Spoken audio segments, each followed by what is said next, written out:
And we'll turn our attention now to the hearing of our word for this evening for our reflection.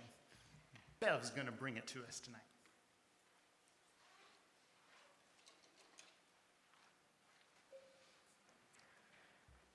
From Proverbs 12:22-28. Lying lips are an abomination to the Lord, but those who act faithfully are his delight. A prudent man conceals knowledge, but the heart of fools proclaims folly. The hand of the diligent will rule, while the slothful will be put to forced labor. Anxiety in a man's heart weighs him down, but a good word makes him glad. One who is righteous is a guide to his neighbor, but the way of the wicked leads them astray. Whoever is slothful will not roast his game, but the diligent man will get precious wealth. In the path of righteousness is life, and in its pathway there is no death. This is the word of the Lord. Thanks be to God. From the Gospel of Matthew, chapter 26. Then Jesus went with them to a place called Gethsemane, and he said to his disciples, "Sit here while I go over there and pray." And taking with him Peter and the two sons of Zebedee, he began to be sorrowful and troubled. Then he said to them, "My soul is very sorrowful, even to death. Remain here and watch with me." And going a little farther, he fell on his face and prayed, saying, "My Father, if it be possible, let this cup pass from me. Nevertheless, not as I will, but as you will." He came to the disciples and found them sleeping. And he said to Peter, "So, could you not watch with me 1 hour? Watch and pray, that you may not enter into temptation. The spirit indeed is willing, but the flesh is weak." Again, for the second time, he went away and prayed, "My Father, if this cannot pass unless I drink it, your will be done." Again he came and found them sleeping, for their eyes were heavy. So, leaving them again, he went away and prayed for the third time, saying the same words again. Then he came to the disciples and said to them, "Sleep and take your rest later on. See, the hour is at hand, and the Son of Man is betrayed into the hands of sinners. Rise, let us be going. See, my betrayer is at hand." This is the word of the Lord. Thanks be to God. Thank you, Bev. Who's familiar with the fables of Aesop in here? A few of you recall those. There's one that is called the Ant and the Grasshopper.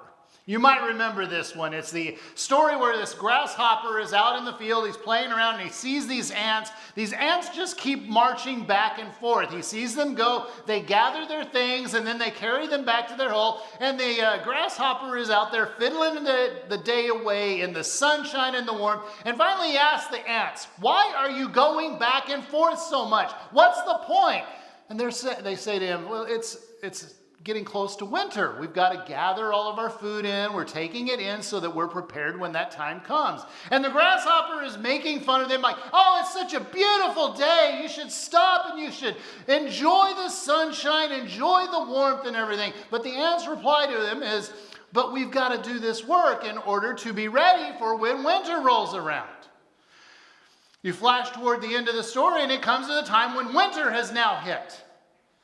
And there is the grasshopper outside. There is no food to be found anywhere. So he traces his tracks over to where the ant's hole is in the ground. And he knocks on the entrance. The ants come up and he says, "Can you share a little bit of your food with me?" And they say, "Well, we gathered all summer. We have enough for us. We don't have any to spare." You may recall that fable if you've read it before or paid any attention to Aesop before. Pretty interesting idea to think about things like sloth and diligence in the form of a story. But here's the thing. Aesop lived about 600 years BC. There may even be somewhere where he got his source for his fable. We hear these words from Proverbs chapter 6. King Solomon, who lived about 4 centuries before Aesop came along. This is from Proverbs 6, starting at verse 6. Go to the ant, O sluggard, consider her ways and be wise. Without having any chief, officer, or ruler, she prepares her bread in the summer and gathers her food in harvest. How long will you lie there, O sluggard? When will you arise from your sleep, a little slumber, a little folding of the hands to rest, and poverty will come upon you like a robber, and want like an armed man. I think Aesop may have plagiarized a little bit later on, a few centuries down the line. And haven't you always wanted to go and find someone that you could call sluggard? That's just a fun word to say. Anyway, it gets to the idea of talking about sloth and diligence, which we're focusing on tonight. And as I was getting ready for this, one of the things that your staff here and I have been doing, and we've been preparing, because in April at one of our meetings, we're going to be talking about this book called The 5 Dysfunctions of a Team. It's by an author named Patrick Lencioni, and in his introduction, he makes this remark. Building a strong team is both possible and remarkably simple, but it is painfully difficult.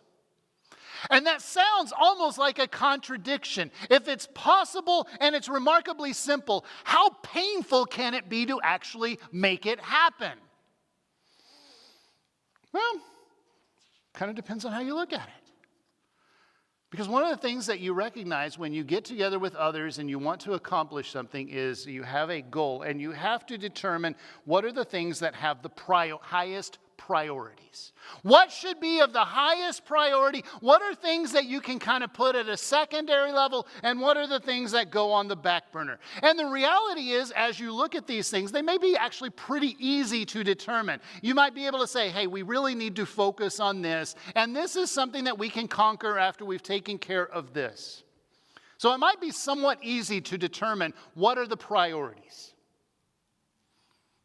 But you have to also ensure that you stay focused on them. And that what you're doing actually works toward them. There are a number of things that can pop up along the way that can actually get in the way of doing what you're supposed to do. Have you ever had the experience where you're working on something that was important, and then someone came to you with an urgent request for something? And you had to stop what you were doing and go and take care of this urgent request. And then usually what happens when you take care of the urgent request? Well, you go and you check out a few other things, and what happened to what you were already working on? It gets lost along the way. The urgency, the tyranny of the urgency can definitely get in the way of actually doing the things that have the highest priority. Or you can also find that there are certain things that you might find easy or even enjoyable to do as part of the task, and others are more difficult, more challenging, require more effort. And it's real easy to want to do the things that are easy to do.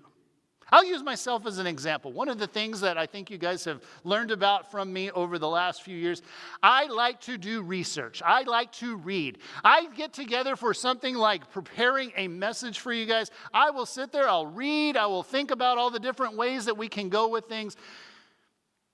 Good work, right? Something that should be done. You should take it seriously to be prepared when you're going to be talking, especially about God's word in front of people.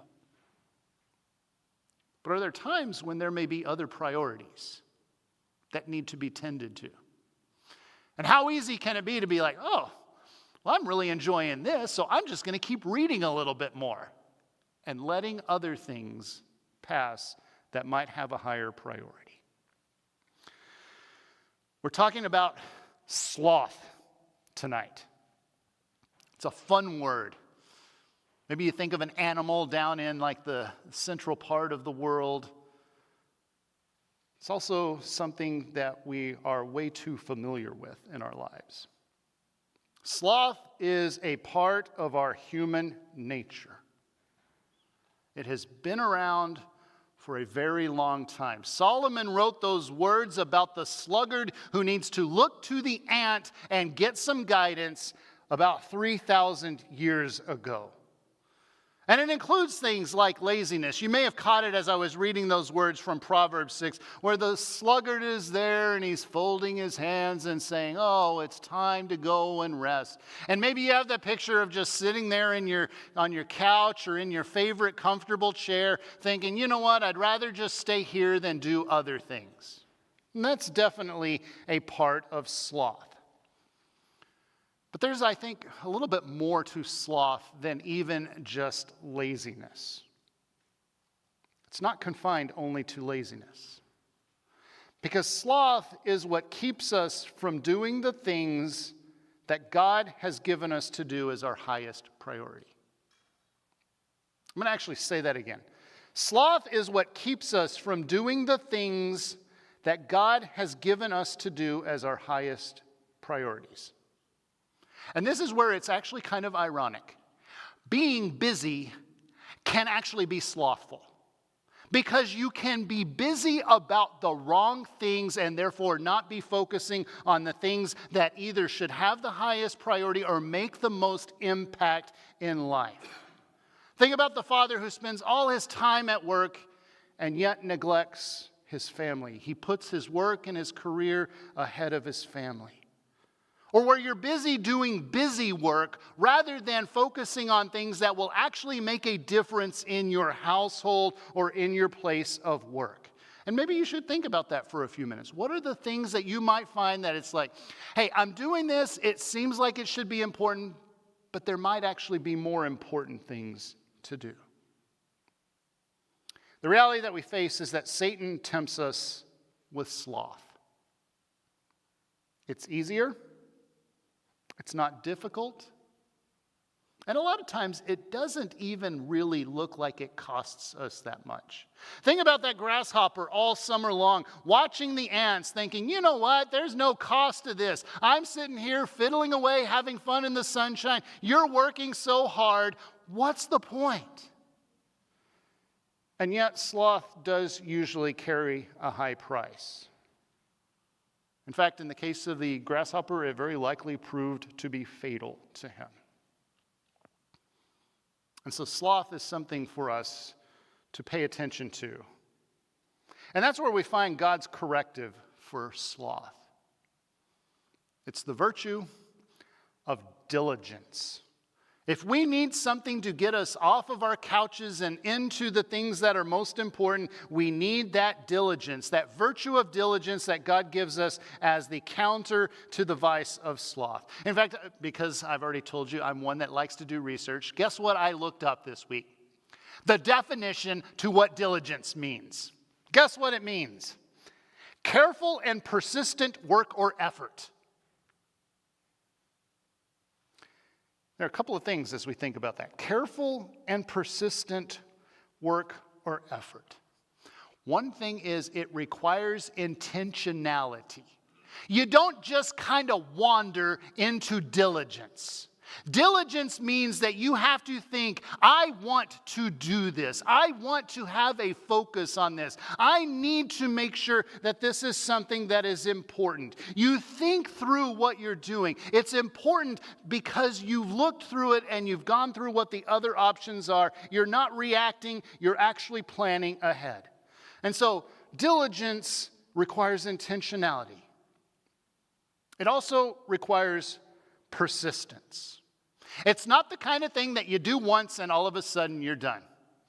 I'm going to imagine that I have a few people in here who are the ones who are responsible for the finances in your household. Am I right on that? We got a few of those in here. You know, do you go up to your finances and say, oh, look, we did that back in January. We don't have to worry about it again until next January. What would happen if you took that approach to your finances? You know what? We were diligent about it in January, and now we're done. Not really. It's not going to work so well. You might tell whoever is thinking that, hey, you might want to rethink your priorities with this. Because what does it take? It takes persistent effort. And maybe not even on a monthly basis, maybe even on a weekly basis, to make sure that we're doing the things that are of most importance. And so we have that persistence that's a part of it.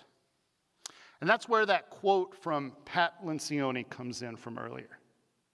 He says, it's possible and remarkably simple, but it's painfully difficult.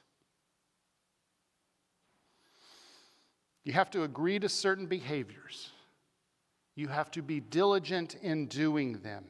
You have to correct them when they're not followed. You can't let it slide. In other words, diligence is not easy.